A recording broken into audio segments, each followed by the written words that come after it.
पाळी एक मनुष्य जन्म आणि चुकलिया वर्म फेरा पडे. आणि म्हणून मनुष्य जन्म अतिमहत्त्वाचा आहे, अतिमहत्त्वाचा आहे.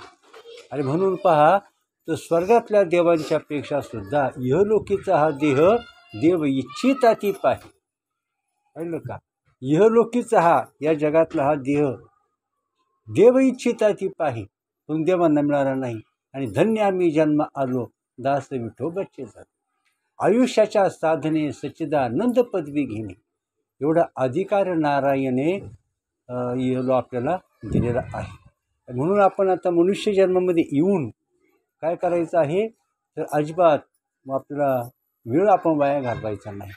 आता सावंताईंनी सांगितलं त्याच्यावरून आपणच आपला विचार करायचा आहे की आपण सकाळपासून आपण आतापर्यंत काय केलं. आज आपण ज्ञानेश्वरी वाचली का, विचार करायचा आहे. आपण ध्यानधारणा केली का, त्यानंतर आपण चिंतन आपण केलं का, नाही का, हे आपणच आपलं करायचं आहे. आता उदाहरणार्थ तुम्ही विचार करा की आपल्याला जर एखाद्या सावकाराकडून जर 10-5 हजार घ्यायचे असतील तर त्या सावकाराचे पाय धरावे लागत असतात. डॉक्टरकडून जर समजा आपल्याला औषध पाणी घ्यायचं असेल तर त्या डॉक्टर्सला सुद्धा आपल्याला काय करावं लागतं, तर त्या डॉक्टरला सुद्धा शरणागती म्हणजे अगदी नम्रतेने आपल्याला त्या डॉक्टरकडे जायचं आणि डॉक्टरकडून औषधं घ्यायची असतात.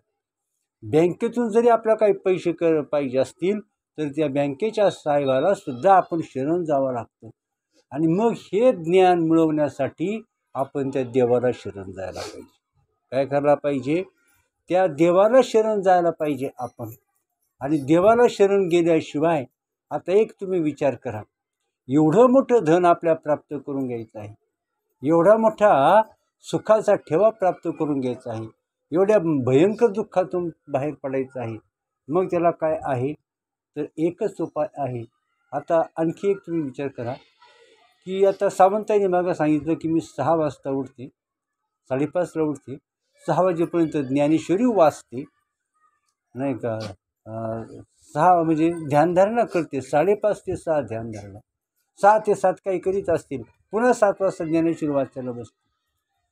काही मुलं असतात पहा. आता एक आणखी जर आपण विचार जर केला की मुलं विद्यार्थी असतात, ते अभ्यासू विद्यार्थी 4 वाजताच उठतात, पहाटे 4ला उठतात आणि अभ्यास करीत बसतात, नाही का.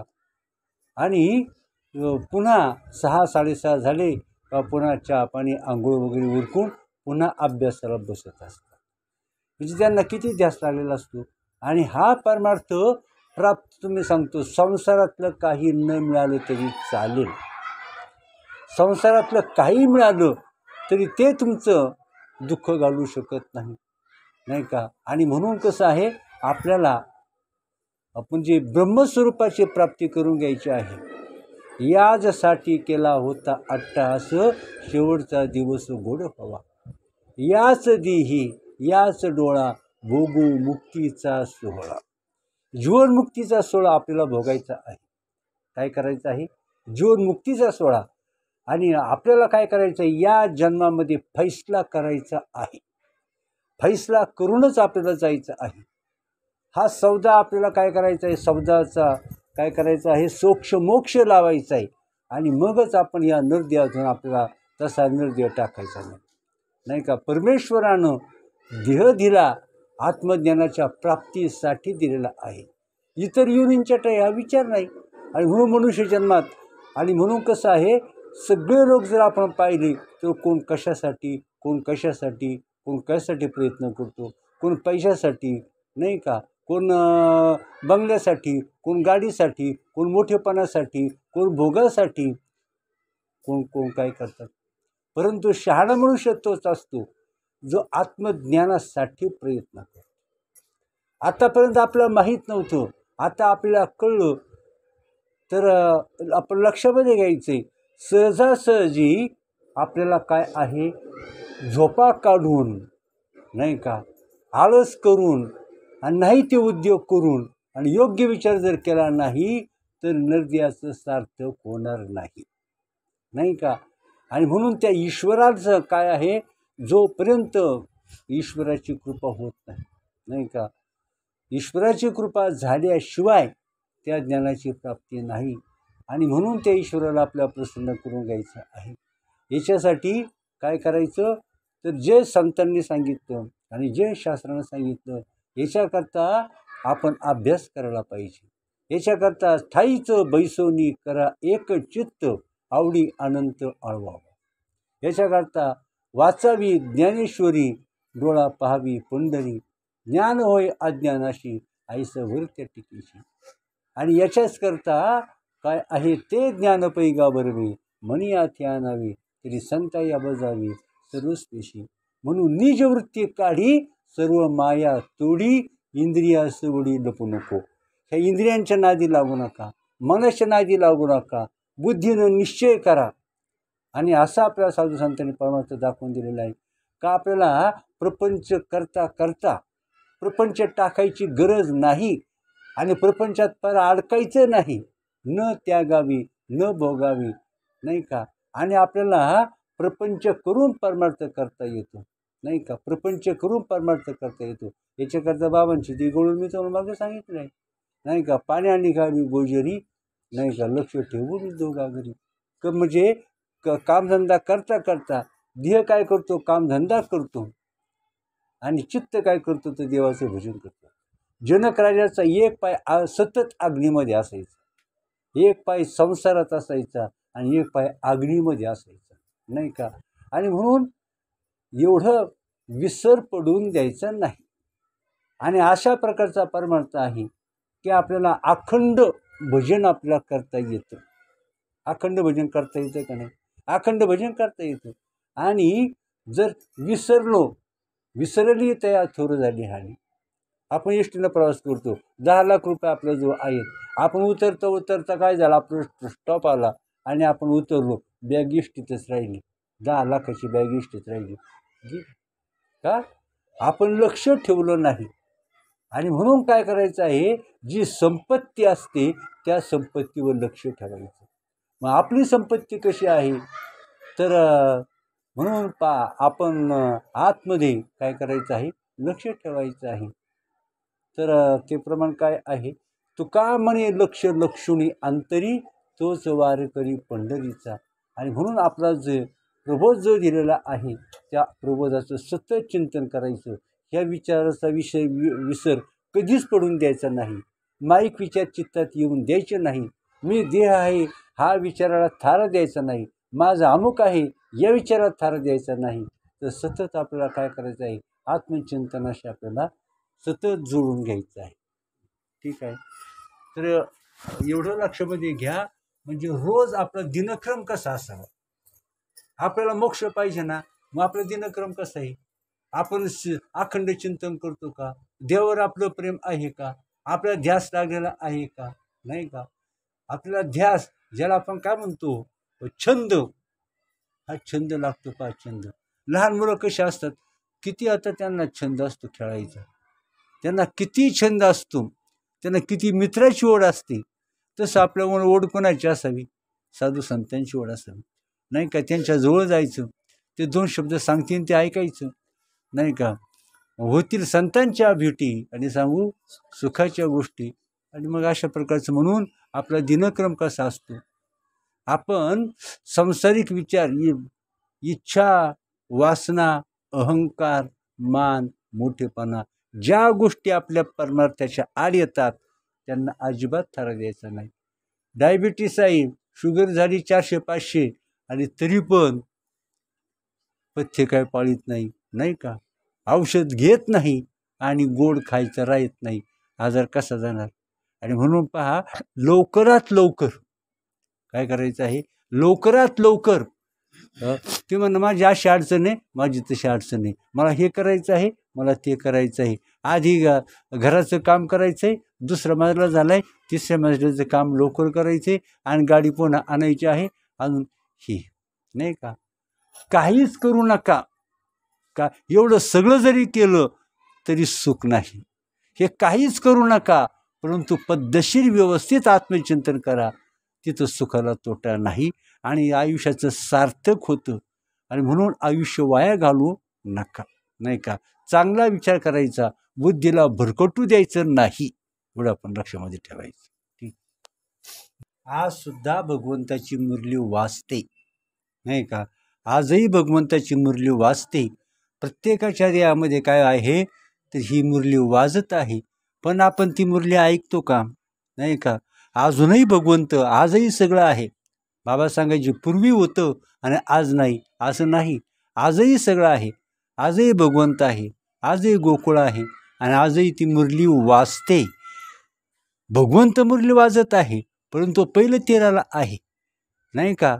ह्या विश्वाच्या पलीकडं तो भगवंत मुरली वाजतोय आणि आपण या विश्वामध्ये अडकलेले आहोत. आणि जर समजा आपल्याला भगवंताची मुरली, तुझ्या मुरलीचा ध्वनी अकल्पित पडिला कानी आणि विवळ झाले अंतकरणी, मी घरधंदा विसरले आहारे सावळिया, कैशी वाजविन मुरली. मुरली नव्हे केवळ बाण, तिने हरिला माझा प्राण, संसार केला दाना दिन, येऊन हृदयी संचरली, आहारे सावळिया कैशी वाजविली मुरली.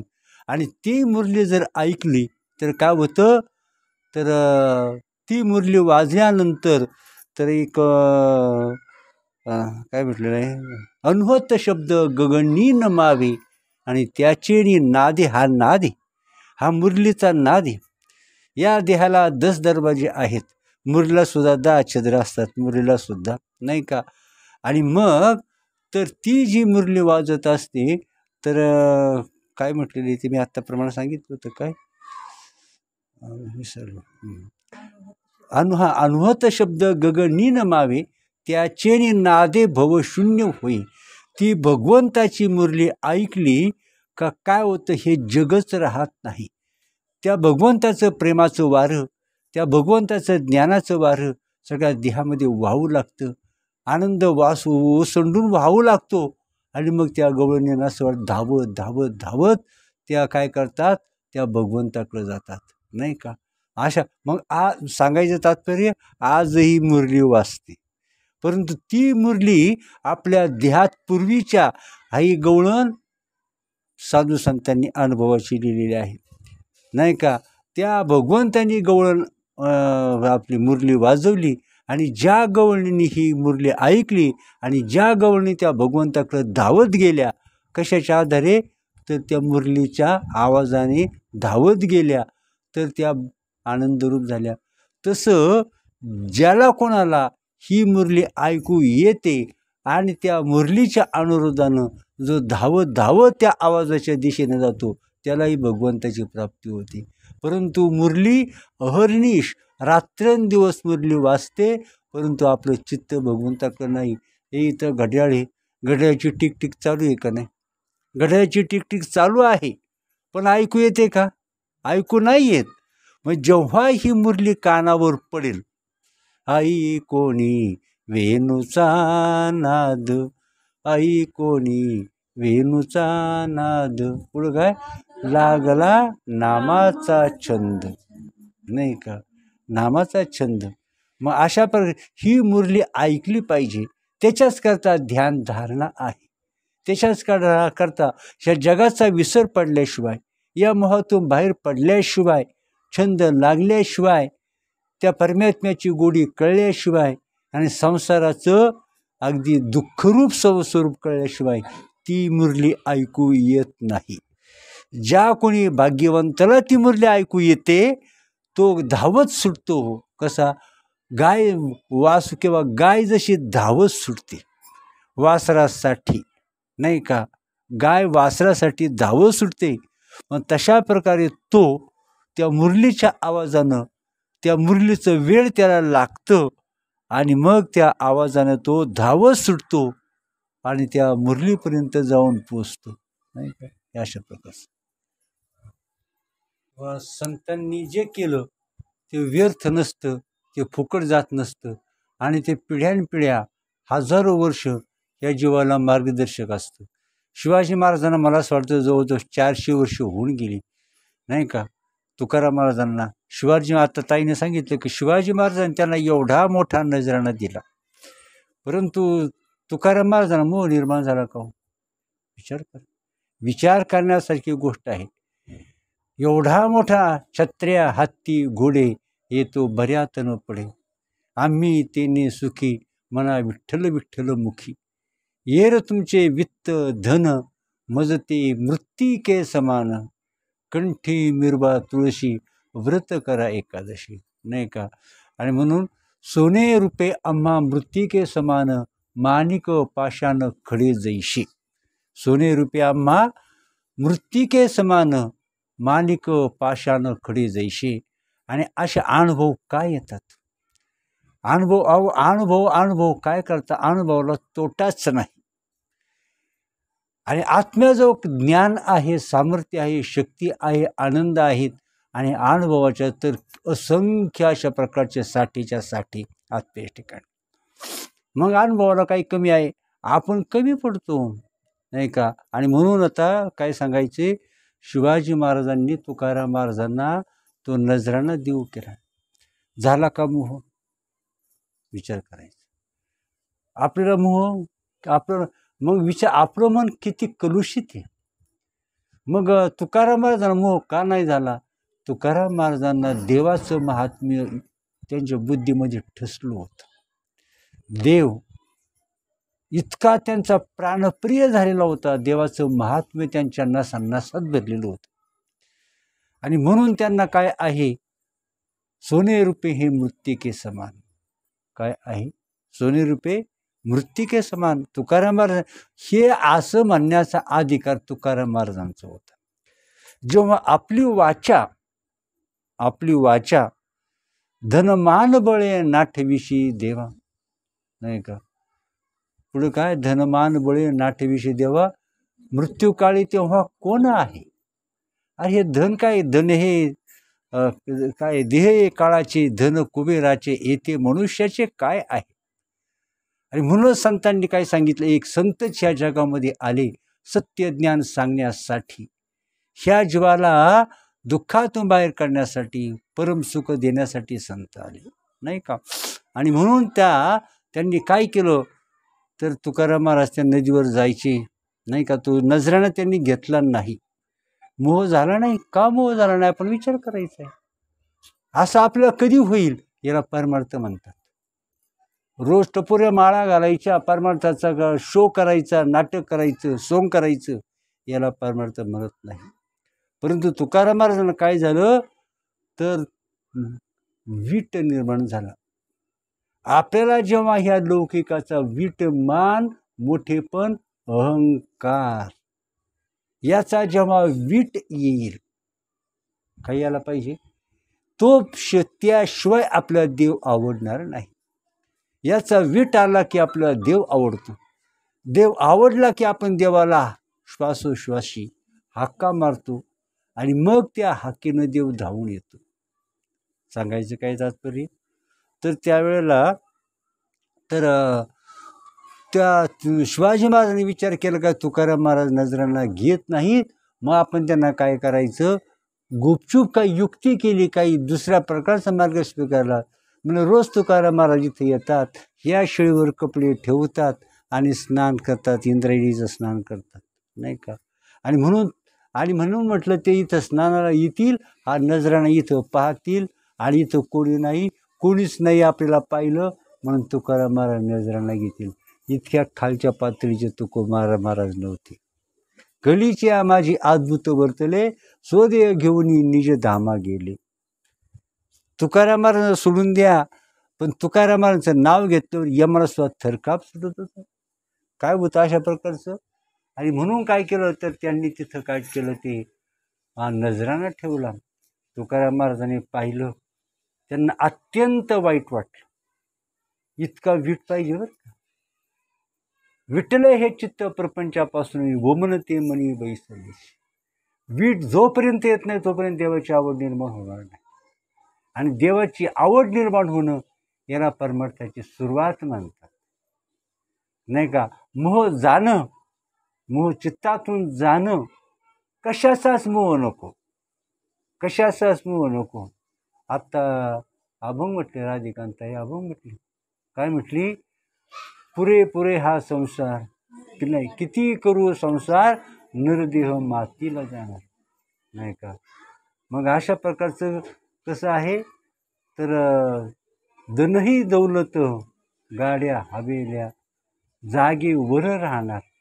कुणाचे हे घर, हा देह कुणाचा, देह काळाचे धर कुबेराचे, याचा मोह नष्ट झाल्याशिवाय परमार्थाला सुरुवात होत नाही. लौकिक चित्तातून गेल्याशिवाय, मोठेपण चित्तातून गेल्याशिवाय, अहंकार चित्तातून गेल्याशिवाय परमार्थाला सुरुवात होत नाही. हे जेव्हा चित्तातून जातं तेव्हा मग देवाची आवड निर्माण होते, आणि देवाची आवड निर्माण झाली का मग तेव्हाच, नाही का, मग मूल रडू लागतं तेव्हा आई धावत येते. तसं भक्ताची ओढ पाहिली का देव धावत येतो. मग तुकाराम महाराज काय म्हटले, अरे रे, तुझ्यावर कुणीतरी तो नजरानं पाहिला, मोह निर्माण झाला नाही. म्हटले की तुझ्यावर कुणीतरी घाण टाकली, आता तू पवित्र राहिला नाहीस, आता तू योग्य राहिला नाहीस, आता मला तुझा वीट आला, आता मी तुला स्पर्शसुद्धा करणार नाही, असं म्हटलं होतं. शिळा होती बरं का ती, शिळा दगड. तर तुकाराम महाराजांचं वचन ऐकल्यावर काय झालं, तर ती थरथर जाग्यावर सुद्धा दगड सत्य आहे, हे सत्य आहे. आणि म्हणून परमार्थात जे अतर्क्य घडतं, जगामध्ये जे अतर्क्य घडतं त्याला परमार्थ मानतात. जेव्हा अतर्क्य घटना घडतात, आश्चर्यकारक गोष्टी घडतात, त्याला परमार्थ मानतात, नाही का. आणि मग तो दगड थरथर कापू लागला. तुकाराम महाराज म्हटले, ठीक आहे, मला तुझी दया येते, पण तुला जर माझं सानिध्य पाहिजे असेल तर स्वच्छ होणे.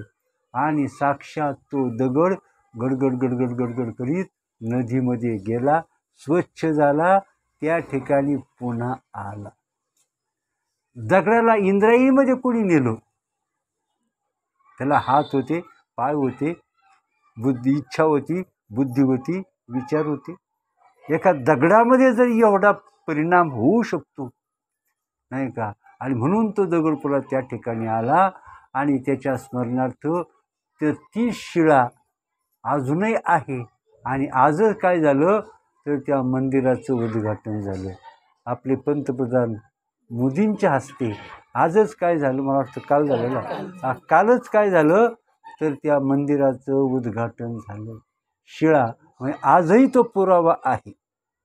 काय, आजही पुरावा आहे. कशाचा पुरावा आहे, तर परमार्थात आश्चर्य कशी करतात, नाही का, तर त्याचा साक्षात पुरावा तो आज आहे. आता उशीर झालेला आहे. पुंडलिक वरदा हरी विठ्ठल.